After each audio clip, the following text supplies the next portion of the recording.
Aduh, nyari kerja di mana sih? Mana kantor dicari kagak ketemu-temu.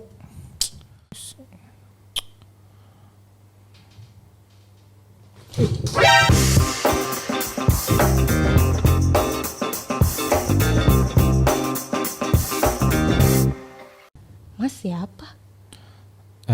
Nama saya Bejo, Mbak. Saya lagi nyari kerja. Tadi pas naik motor saya pakai GPS nggak nemu kantornya di mana. Saya bingung. Kebetulan juga saya juga tertarik sama pekerjaan yang kayak maps gitu, Mbak. Gimana ya, Mbak ya? Mau kerja? Mau Emang bisa apa?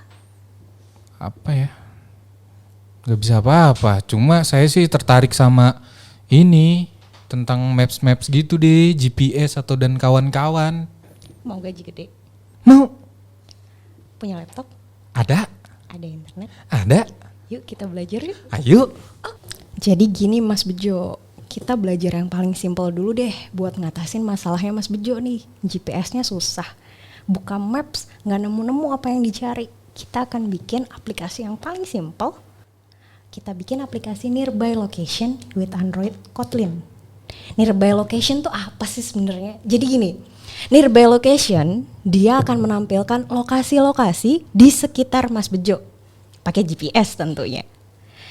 Nah, di GPS itu nanti kalau Mas Bejo pindah nih dari Senayan, Mas Bejo pindah ke Grogol, ikut terus dia. Lokasinya berubah terus. Nah, kita di sini akan menggunakan Google Place API gitu. Itu adalah library yang disediakan oleh Google. Jadi Google Place API di sini termasuk bagian dari Google Maps platform. Dia ada 3, ada Google Place, ada Google Roads, dan ada Google Maps.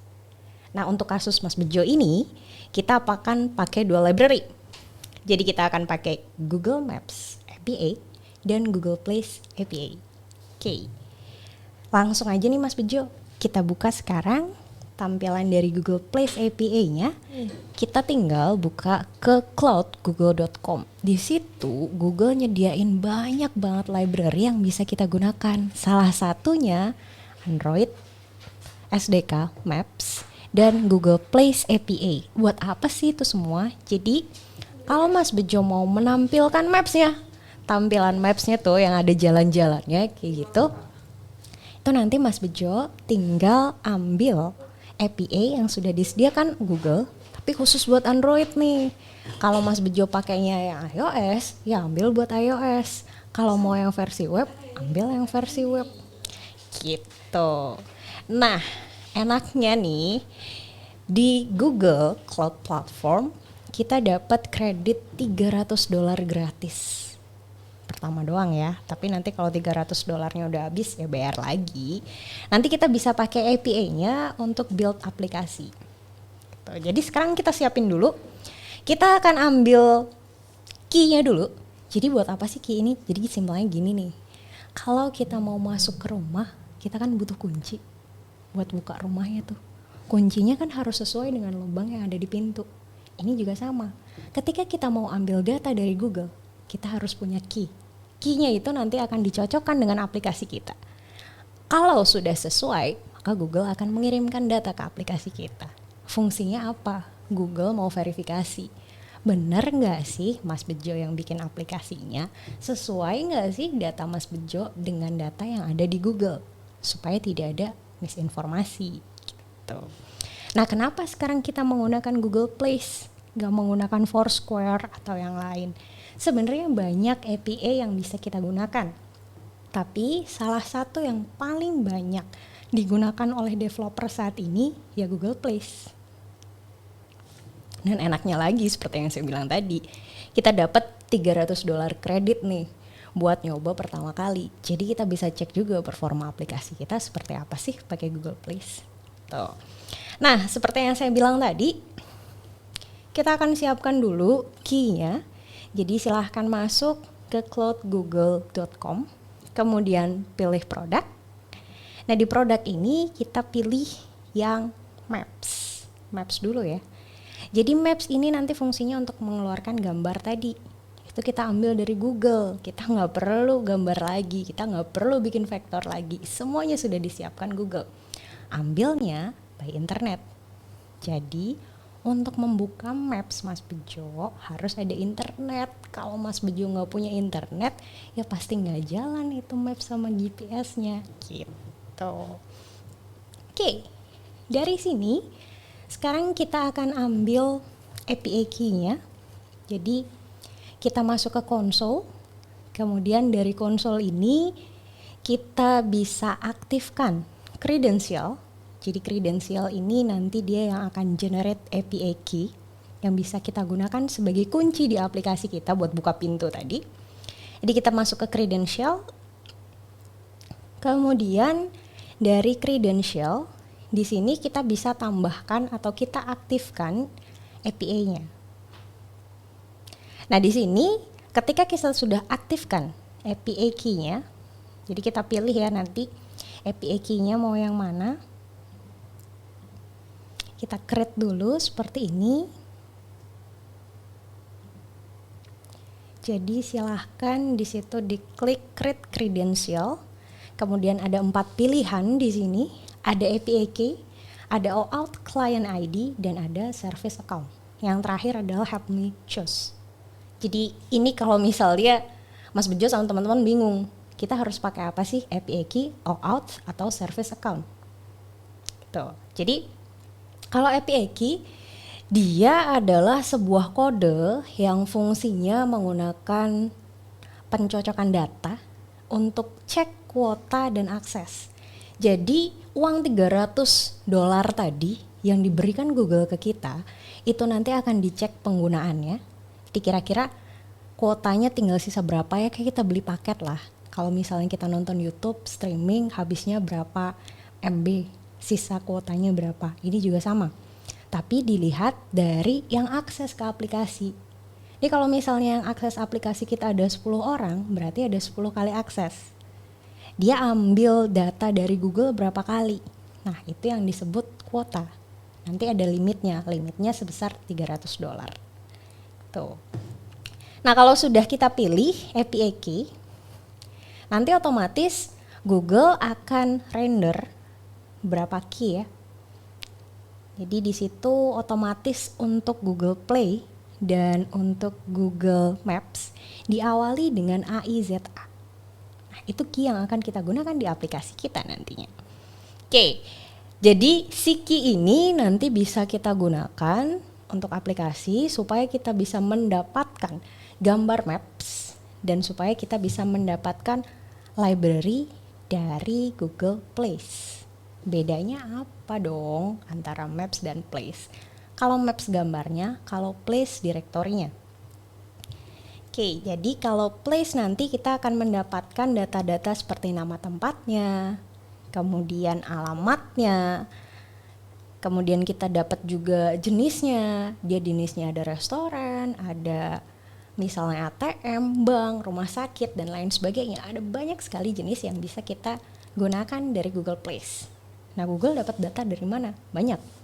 Yang pertama, dapat dari user. Kalau kita jalan-jalan nih, tiba-tiba kita berhenti di satu resto, nanti ada pop up. Gimana pendapat kita tentang resto itu? Atau Anda sedang di mana sekarang? Kita bisa input di situ. Yang kedua, ada mobil dan motor Google.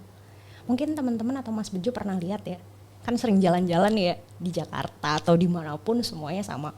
Kalau ada mobil Google, yang gambarnya Google gitu ya, dia jalan-jalan sebenarnya dia termasuk mencari rute dan dia menambahkan daftar place ke direktori Google Place API. Yang ketiga, dia dapatkan dari user biasa yang mendaftarkan tempat. Jadi kan kalau kita punya usaha atau kita mau membuat rumah kita gampang gitu dikunjungi oleh biasanya kan kita sekarang apalagi di pandemi ini sering pesan paket, GoFood dan lain sebagainya ya.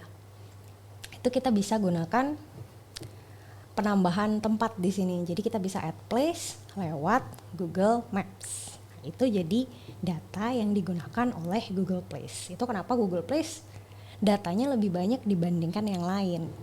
Gitu. Nah, di Google Place ini nanti kita akan gunakan data yang berbentuk JSON. Di sini untuk membuka data tersebut kita butuh API yang kita dapatkan tadi. Kalau nggak ada kuncinya ya nggak bisa dibuka. Parameternya ada 3, ada key, kunci API-nya. Jadi API itu harus ada, kalau nggak ada key kita nggak bisa buka datanya, sama seperti Maps tadi. Kalau nggak ada key kita tidak bisa buka gambarnya. Yang kedua adalah location. Jadi ini untuk menentukan latitude, longitude-nya. Kalau misalnya kita cek di Google Maps, pasti kan ada latitude, longitude. Seperti ini contoh latitude dan longitude-nya. Yang ketiga adalah radius. Radius ini menentukan jarak dalam meter. Jadi seberapa jauh sih tempat yang akan tampil dari lokasi kita sekarang. Jadi nanti kita bisa menentukan, kalau posisi sekarang saya ada di Senayan, saya mau tahu rumah sakit yang paling dekat dari Senayan radius 5 km. Berarti kita ambil 5.000 meter. Gitu. Dan radius maksimum yang diperbolehkan adalah 50.000 meter. Oke, ini adalah contoh tampilan dari JSON datanya yang nanti akan kita ambil ke aplikasi. Jadi data ini semua disediakan oleh Google. Kita tinggal ambil datanya, kemudian kita masukkan ke aplikasi Android, sudah kita bisa mendapatkan lokasi-lokasi yang terdekat dari GPS kita secara real time. Kalau lokasi kita berpindah, radius otomatis berpindah. Posisi-posisi dari tempat-tempat tersebut juga berpindah. Contohnya seperti ini kode JSON yang nanti akan kita ambil. Jadi di sini ada location, jadi isinya ada latitude, longitude. Kemudian di sini ada viewport, ada northeast dan southwest, latitude, longitude juga. Ada icon, jadi ketika kita mendaftarkan sebuah bisnis baru, tempat baru, itu kita bisa menambahkan icon. Ada nama, jadi nama tempatnya, nama rumah sakitnya apa, nama rumah makannya apa, foto. Kemudian ada place ID, ada rating, ada reference, scope, types, dan vicinity. Jadi di sini ada vicinity yang nantinya berisi alamat lengkap dari tempat tersebut. Nah, ini kita tinggal pilih data apa yang mau kita ambil berdasarkan data-data yang sudah saya sebutkan tadi. Jadi bebas nih Mas Bejo mau menampilkan nanti di Maps-nya itu pakai foto enggak, atau hanya menampilkan nama dan jalannya saja bisa. Oke. Nah, ini tampilan yang nanti akan kita ambil di dalam aplikasi Android kita, dan nanti kita akan tampilkan menggunakan UI Android Studio. Oke, sudah siap ya untuk API key-nya. Nah, nanti silahkan Mas Bejo tinggal daftar aja tadi di cloudgoogle.com. Jangan lupa emailnya harus email Gmail. Kalau nggak Gmail nggak bisa, namanya juga produk Google ya. Jadi kita harus menggunakan email Gmail juga. Oke, sekarang kita akan masuk ke aplikasi. Jadi silahkan yang belum install Android Studio, silahkan download Android Studio di website Android Studio atau di website Android di developer.android.com. Silahkan nanti di-download, disesuaikan dengan OS masing-masing. Dia ada yang versi Mac, ada yang versi Windows, ada yang versi Linux. Silahkan disesuaikan. Oke, setelah itu jangan lupa untuk menginstal SDK-nya atau Software Development Kit. Idealnya kita menggunakan 2 versi. Versi yang paling baru dan versi yang menjadi tujuan kita atau target kita. Misalnya handphone Mas Bejo sekarang versinya masih Lollipop, ya gunakan Lollipop itu sebagai batas bawahnya. Nanti yang versi terbaru silahkan diambil untuk maksimumnya. Jadi supaya versi yang di atas versi Lollipop masih bisa install gitu. Oke. Selanjutnya sekarang kita akan masuk ke desain. Jadi ini adalah tampilan Android Studio bagi teman-teman dan Mas Bejo kalau misalnya belum pernah lihat, tampilannya kayak gini. Isinya kebanyakan ya tulisan. Tapi jangan sedih, kita di sini ada layout. nanti layoutnya yang suka desain kita bisa main banyak di sini. Oke, kita sekarang akan buat ada satu activity dan ada satu kelas. Jadi satu activity itu terdiri dari satu kelas Kotlin dan XML. Kalau kelas dia hanya terdiri dari Kotlin saja. Oke, di sini saya beri nama main activity. Jadi otomatis dia akan render juga file XML namanya activity_main.xml. Nah, kita akan buat tampilannya terlebih dahulu. Jadi kita akan buat tampilannya seperti ini. Kita tambahkan layout. Jadi di sini ada relative layout. Kemudian di dalamnya ada card view. Jadi card view ini dia tampilannya mirip seperti layer ya kalau kita biasa di Photoshop. Oke, di card view ini kita akan tambahkan fragment map. Jadi mapnya ini nanti kita akan ambil dari Google Maps API yang sudah kita ambil key-nya tadi. Nah, yang kedua kita buat card view lagi. Di sini nanti kita tambahkan progress bar dan spinner. Spinner itu tampilannya drop down. Tuh. Nah, sebelum saya lanjut, aplikasi nanti yang jadi kayak gini Mas Bejo. Jadi di sini ada aplikasinya ya. Ini tampilannya. Nah, ini kita tinggal klik gambar lingkaran yang posisinya ada di atas. Dia nanti posisinya akan mengarah ke kita sekarang. Jadi sesuai dengan GPS otomatis. Otomatis di sini. Kemudian di bawah ini namanya spinner. Jadi di sini Mas Bejo tinggal masukin nih kategori tempat apa sih yang mau Mas Bejo cari. Kalau di sini ada restoran, ada ATM, ada bank, ada rumah sakit, ada bioskop, kantor polisi, dan lain sebagainya. Sebanyak mungkin nggak masalah. Ini kita sesuaikan dengan yang sudah disediakan oleh Google Place. Jadi di situ ada yang namanya Place Type. Jadi di Place Type ini ya saya tampilkan. Ada banyak sekali yang bisa kita gunakan. Jadi nanti tinggal disesuaikan. Kalau yang nggak ada di situ misalnya sekolah kita bisa tambahkan juga jadi sesuai dengan types yang ada di sini gitu. Jadi di sini ada additional types juga, ada types yang memang sudah dari awal ada. Jadi ada versi 1, versi 2 gitu. Oke. Jadi kita bisa pilih dari sini ya nanti. Di sini saya hanya ambil beberapa saja. Kalau saya klik restoran misalnya, dia akan menampilkan restoran-restoran di sekitar kita. Radiusnya berapa? Nanti kita tentukan di source code. Tampilannya seperti ini. Jadi yang pin merah-merah ini adalah restoran semua. Kalau saya klik di sini, dia akan muncul nama restorannya dan jalannya atau alamatnya. Masih ingat kan tadi kita bisa menggunakan yang namanya vicinity. Jadi kita bisa gunakan itu untuk menampilkan alamat. Oke, ini tampilan dari XML tadi. Jadi XML tadi kita sudah buat. Ada relative layout, di dalamnya ada card view 2, ada map fragment, ada progress bar. Progress bar ketika saya pilih ini ya, dia nanti kan ada loading yang muter-muter, itu disebut dengan progress bar. Kemudian ada spinner, atau disebut dengan drop down. Gitu.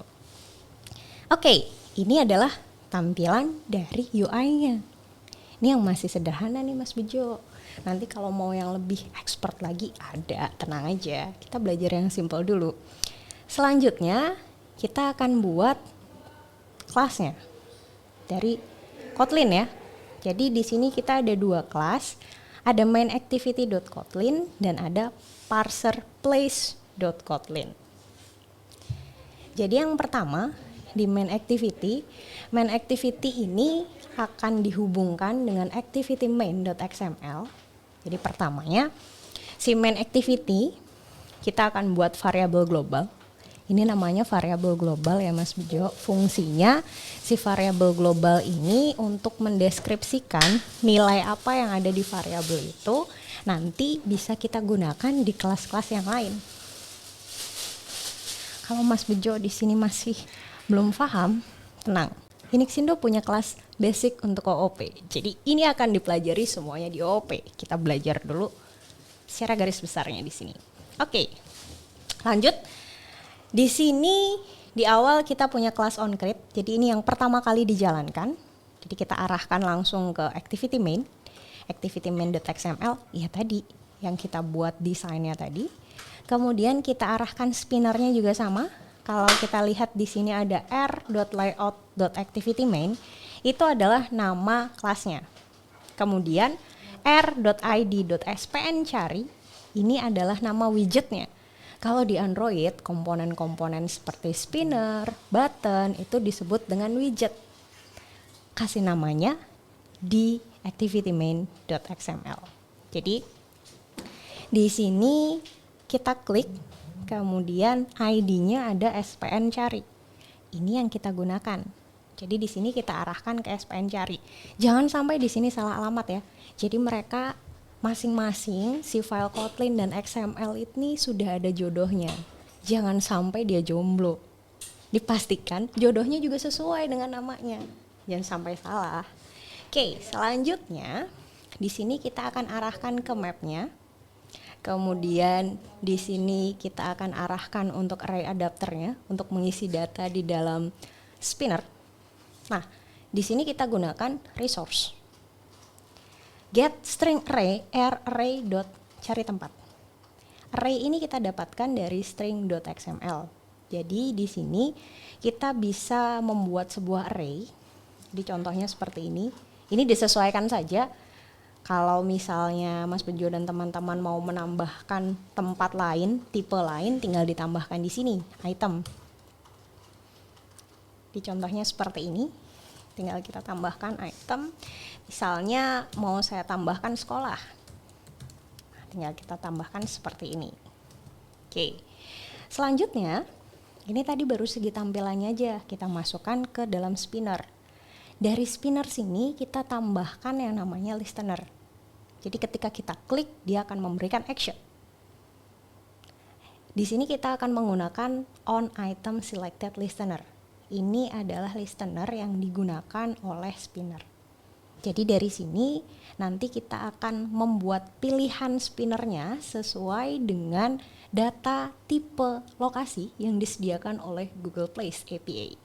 Jadi di sini kita akan gunakan flow. Jadi control flow if else.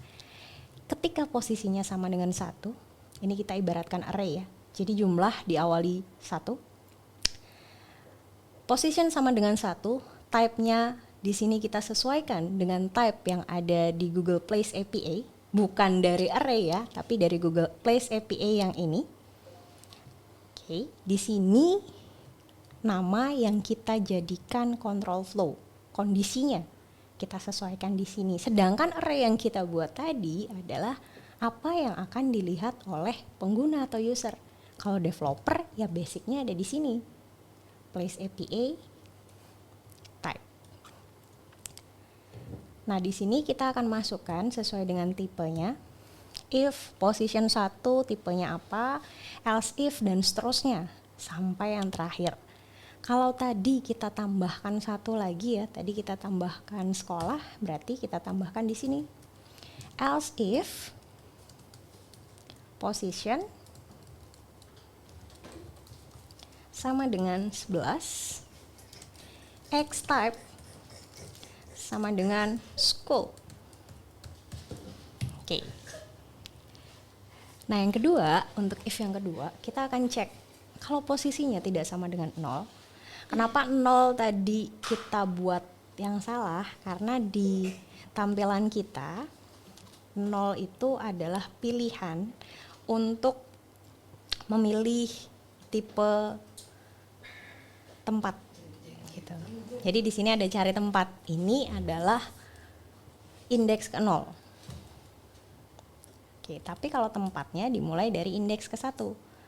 Jadi kalau tidak sama dengan 0, maka dia akan mengarahkan langsung ke Place API. Kita masuk ke Google Place tadi yang sudah saya tampilkan JSON-nya. Kita masukkan sekarang di sini URL-nya. Kita masukkan latitude dan longitude. M latitude dan M longitude kita sudah deklarasikan di awal. Indeksnya 0, nanti dia akan mengikuti GPS kita. Radiusnya di sini saya buat 5000 dalam satuan meter ya, berarti 5 kilo. X type-nya sesuai dengan data yang sudah dipilih dari spinner. Kemudian sensornya true, Key-nya kita masukkan di sini. Jadi untuk key kita tambahkan di Google Maps key, posisinya sama dengan array, ada di string.xml, kita masukkan kode yang kita ambil tadi dari Google Place API yang sudah kita daftarkan. Dan perlu diingat, di Google Place API ketika teman-teman dan Mas Bejo menggunakan Google Place, pastikan Google Place-nya sudah diregistrasi. Jadi kalau kita pakai versi yang gratis tadi, itu kita nggak bisa ambil place-nya. Kita cuma bisa tampilkan maps-nya. Nah, kalau mau mengaktifkan maps-nya atau place-nya bersamaan, bagaimana caranya?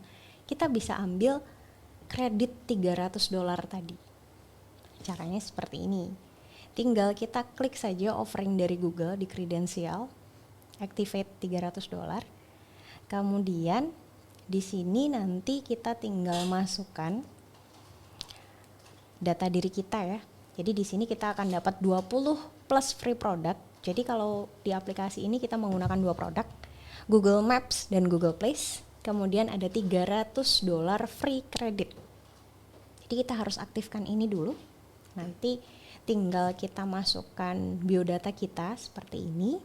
Nanti kita tinggal accept, kita tunggu email konfirmasi dari Google. Kalau sudah, maksimal waktu tunggu untuk aktivasi kredensial tadi. Jadi kan kita renew lagi ya tadi. Itu 1 kali 24 jam paling lama. Paling cepat sih 15 menit. Tuh nanti ditunggu aja. Selanjutnya, kalau kita sudah masukkan Google Maps API-nya di sini, dia otomatis akan mengarahkan ke Google Place API dan Google Maps API tadi untuk mengambil data type-nya. Nah, outputnya JSON tadi yang sudah saya tampilkan. Seperti ini. Kalau di sini kan ada location, kemudian ada type-nya apa? Type-nya ini diambil dari Spinner. Ini data yang akan diambil oleh Android. Jadi tipe datanya adalah JSON. Kita akan jalankan di sini ada class start program. Jadi di start program ini nanti dia fungsinya untuk menampilkan progress bar yang muter-muter tadi ya. Nah, kalau stop program, jadi ketika sudah datanya kita dapatkan dari Google Place API, stop program ini untuk menghilangkan si progress bar. Tuh, jadi kita sesuaikan dengan data dari Google Place API sudah masuk atau belum. Ini tahapan pertama. Jadi ketika kita jalankan pertama kali, ini yang akan dilakukan. Nah, selanjutnya yang akan dilakukan oleh program, kita akan menjalankan metode initMap. Di initMap ini untuk menampilkan maps dari Google Maps API. Tapi sebelumnya kita akan cek permission dulu. Jadi di Android manifest.xml silahkan ditambahkan 4 permission. Jadi yang pertama adalah internet. Ini pasti ya, karena nanti kita akan berhubungan dengan API yang disediakan di cloud-nya Google. Yang kedua adalah access network state. Jadi di sini dia bisa menentukan kita akses melalui WiFi atau kita akses melalui mobile data. Yang ketiga ada write external storage. Write external storage di sini fungsinya untuk menyesuaikan dengan data eksternal yang ada di Android kita. Jadi ini memory key sementara.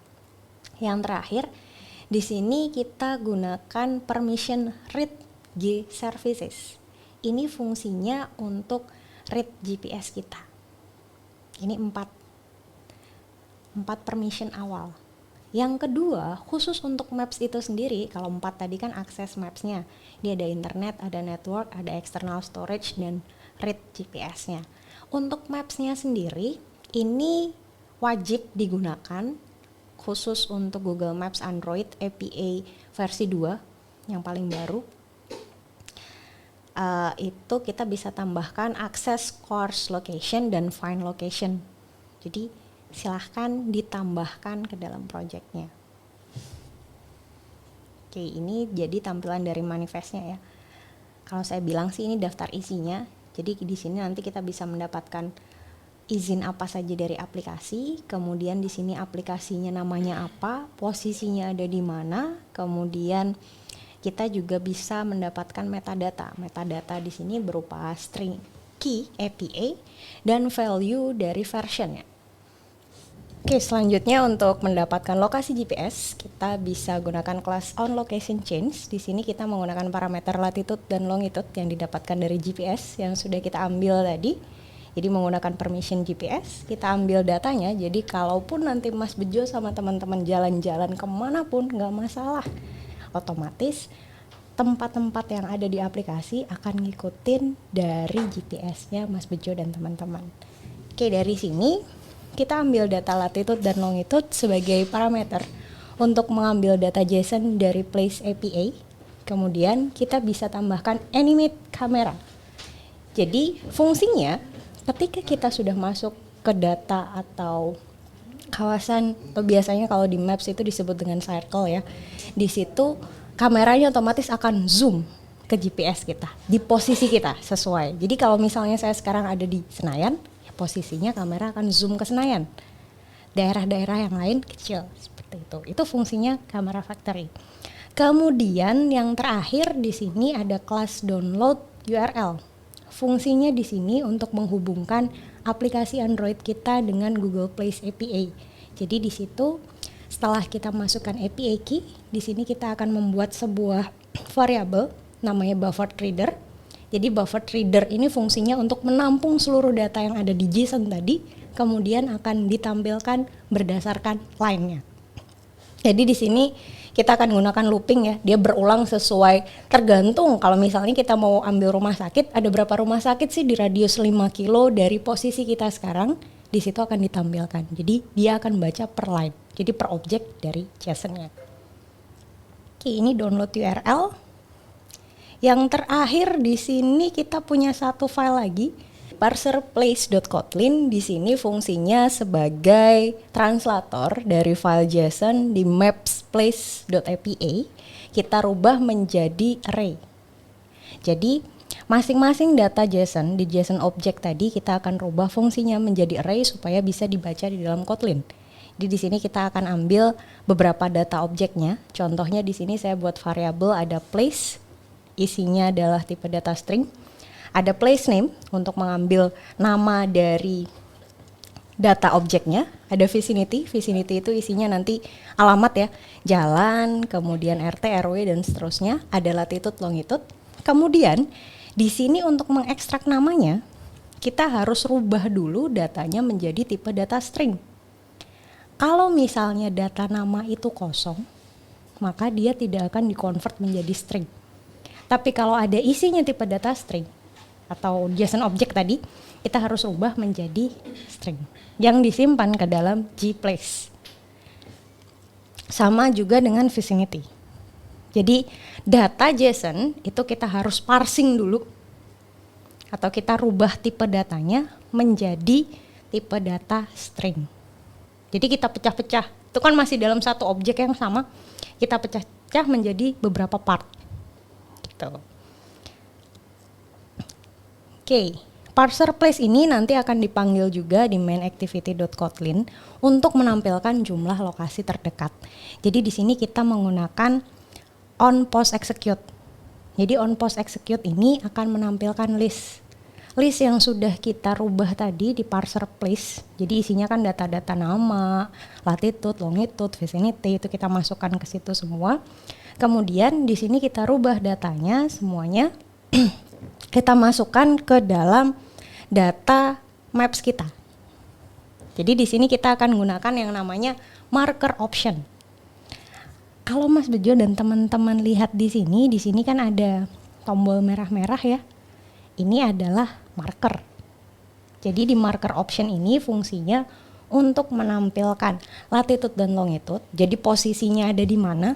Latitude berapa, longitude berapa, kemudian menampilkan nama tempatnya apa, nama jalan diambil dari vicinity, kemudian kita tambahkan icon. Di iconnya di sini saya akan tambahkan icon namanya pin drop. Jadi pin drop ini posisinya saya tambahkan di drawable. Di sini ada IC_PNG. Jadi di sini kita tampilkan datanya, kita panggil langsung ya. Marker option.pinDrop. Pin drop di sini isinya adalah IC_pin. Nah, ini untuk menambahkan marker. Kalau markernya sudah ditambahkan semuanya, maka kita jalankan strobe programming atau strobe program. Di sini kelasnya fungsi utama adalah menghilangkan progress bar. Jadi yang muter-muter tadi langsung kita hilangkan gitu. Jadi ini adalah yang kita tambahkan di aplikasi Nearby Location di Kotlin. Ini baru yang sederhana. Jadi bagaimana caranya kita memparsing data JSON dari Place API menjadi sebuah list. Dari list kita akan masukkan ke dalam Maps dan bagaimana cara menampilkan Maps ke dalam aplikasi kita. Kira-kira kayak gitu Mas Bejo, bagaimana cara membuat aplikasi Nearby Location-nya. Oh gitu ya? Iya Mas Bejo, jadi gitu cara bikin aplikasi Android Kotlin untuk menampilkan Nearby Location. Cuman kalau Mas Bejo mau lebih expert lagi, di awal Mas Bejo harus belajar dulu nih yang namanya OOP, Object Oriented Programming, di kelas Programming with Java di Inixindo. 3 hari doang. Terus yang kedua, Mas Bejo belajar lagi Android Programming with Kotlin 5 hari. 30 menit aja kita bisa jadi aplikasi kayak gitu, apalagi 5 hari ya kan, bisa nambah cuan. Yang terakhir, kalau mau lebih expert lagi, ada 2 jenis training nih. Kalau Mas Bejo suka desain, Mas Bejo bisa ambil Android UI. Kalau Mas Bejo mau fokus ke sensor, mau fokus ke security, Mas Bejo bisa ambil Android Intermediate. Gitu, gampang banget kan? Wah, kalau gitu saya mau daftar ke Inixindo sekarang, Mbak. Boleh ya? Boleh banget dong. Kasih, Mbak. Oke, see you.